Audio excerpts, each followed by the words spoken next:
So first tell me what's your name? I am Ribusau. And where are you from?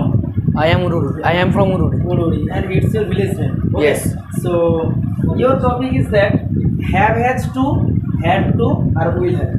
Have has to টা কখন ব্যবহার করা হয়?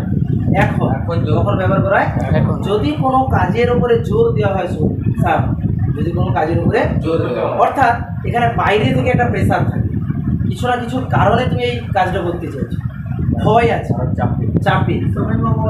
হ্যাঁ, যদি এটা আগের ক্ষেত্রে হয় তখন হয়ে যায় হ্যাড টু, আর পরের ক্ষেত্রে হলে উইল হ্যাভ টু, মনে থাকবে।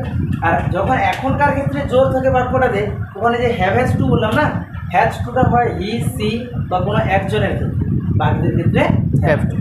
Your first question is that, আমি যদি বলি এ দেখো আমাকে যেতেই হবে, I have to go. এখন তাহলে বাক্যটা কি দাঁড়ায়? I have to go. I have to go। এবারে কথাটা বলছি আমাকে যেতেই হয়েছিল, এখানে মাস আর না এখানে মাস শুট হবে, শুট মানে কি? না না না, আমি অবশ্যই বলছি আগে, আমি অবশ্যই বলছি না বললে চলে আসছে। হ্যাঁ, কিন্তু না, প্রত্যেকটা স্ট্রাকচারের একটা জিনিস থাকে, ঠিক আছে?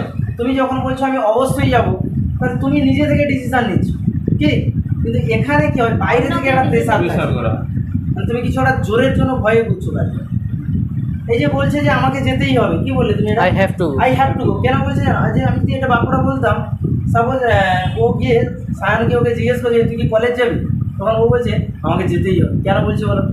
বাড়িতে বাবা মা আছে, এমন পিঠা দিবে যে টাকাগুলো খরচ করছে কিসের জন্য? হয়তো বলেছে আজকে না কলেজ করে খেতে হবে না 4 দিন, 4 দিন বাধ্য হয়ে যাচ্ছ না যাচ্ছ না? তাহলে চলো, আমাকে যেতেই হবে, I have to go. I have to go, আমাকে যেতেই হয়েছিল, I had to go. I had to go. ধরো কোনো বন্ধু জিজ্ঞেস করছে তুই কালকে কলেজ কেন গিয়েছিলিস রে? তুই জানোই বাবা বাড়িতে ছিল, বাধ্য হয়ে আমাকে যেতে হয়েছিল।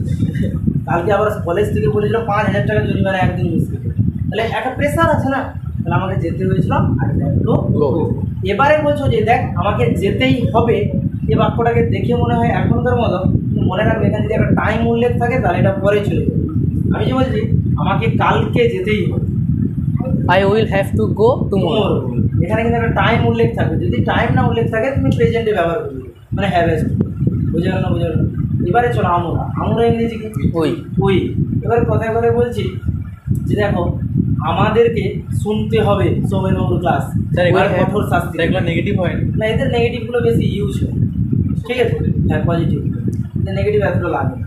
চলো তাহলে আমি যদি বলি তোমাদেরকে যে আমাদেরকে শুনতেই হবে, We have to listen. We have to listen. কারণ তোমরা নিজে মনে মনে জানো ভয় আছে কি নেই, জানো তো যে স্যারের ক্লাসে খুব কঠোরভাবে পড়ানো, স্যার প্রচুর পিটতে পারে, তাহলে পার্থক্যতা আছে। এবারে বলছো এই দেখ আমাদেরকে শুনতে হয়েছিল, We had to listen. Listen. এবারে যদি বলছো দেখো আমাদেরকে বিকেলবেলা শুনতে হবে, আমাদের ক্লাসে শুনতে হবে, We will have to listen in classroom. In the classroom. এবারে এখানে একটা টাইম দিয়ে দিবে যে 11টার সময় আমাদেরকে শুনতে হবে, কঠিন হয়ে যাচ্ছে নাকি? তাহলে ওখানে একটা টাইম থাকে। নেক্সট যদি বলা হয় তুমি বা তোমরা, ইংরেজি ইউ। এবারে আমরা বলছি তোমাকে বসতেই হবে, তুমি দাঁড়িয়ে থাকবে কান্নাকাটি করবে, কোনো শোনাবে না, বসো, বসতে হবে তোমাকে। You have to sit. You have to sit।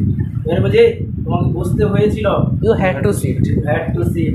তোমাকে 1 ঘন্টা পরে বসতেই হবে, You will have to sit after 1 hour. তাহলে এখানে একটা টাইম আছে কি নেই? তখনই তুমি প্রেজেন্ট আর ফিউচারের মধ্যে ডিফারেন্সটা দেখতে পারো। বুঝে গেল? এবারে চলো সে, তাহলে আমাদের ছেলেদেরকে তুই কোথায় ছেলে কী হয়ে যায়? এইটা হয়ে যায়। আমি যদি বলি এই তোমাকে খেলতে, তাকে খেলতেই হবে, এখানে কিন্তু প্রেজেন্ট যদি হ্যাভ হবে না, Have. হ্যাজ। আচ্ছা, he had. হি সি বা কোনো একজন এদের ক্ষেত্রে হ্যাজ। তাহলে আমি যদি বলি তাকে না খেলতে হবে, নাহলে কোচ বলে যার জীবনে কোনো টিমে নেবে, He has to সঙ্গে play. রাগারাগি করে খেলবে না, বলছে তোমার বন্ধু যে খেলতেই হবে, নাহলে মার কি বলছে, তাহলে He has to play. আর তাকে যদি বলা হয় এই তাকে খেলতেই হয়েছিল রে, বাধ্য করতে, He had to play. এবারে যদি বলি যে তোমাকে কালকে খেলতেই হবে, You will. সরি তাহাকে কালকে খেলতেই হবে, He will have to play tomorrow. তাহলে বুঝে গেল না? বুঝে গেল? তাহাকে আঁকতেই হবে, এক্ষুনি আঁকতে হবে বলে দিলাম। She has to draw. She has to, তারপর এ পিকচার দাও, যা দিবে দাও। তাকে আঁকতে হয়েছিল, She had to draw. আর তাকে পরে আঁকতে হবে, she will have to drop. এবারে যদি কোনো একটা টাইম থেকে টাইমটা দিয়ে দিই আফটার ফিউ মিনিট, কিছু মিনিট পরে, বুঝে গেল? এবার নেক্সট চলো, তাহারা ইংরেজি They. দে, এখানে হয়ে যাবে তাহাদের, কি হয়ে যাবে? তাদের। আমি যদি বলি তাহাদের আসতেই হবে, They have to come. they have to come, তাদের আসতেই হয়েছিল, They had to come. আর তাদের পরে আসতে হয়েছে কথাটা, ওখানে একটা টাইম উল্লেখ থাকে, They will have to come. they will have to come tomorrow, তাদেরকে আগামীকাল আসতে হবে। বোঝা গেল না? বোঝা গেল?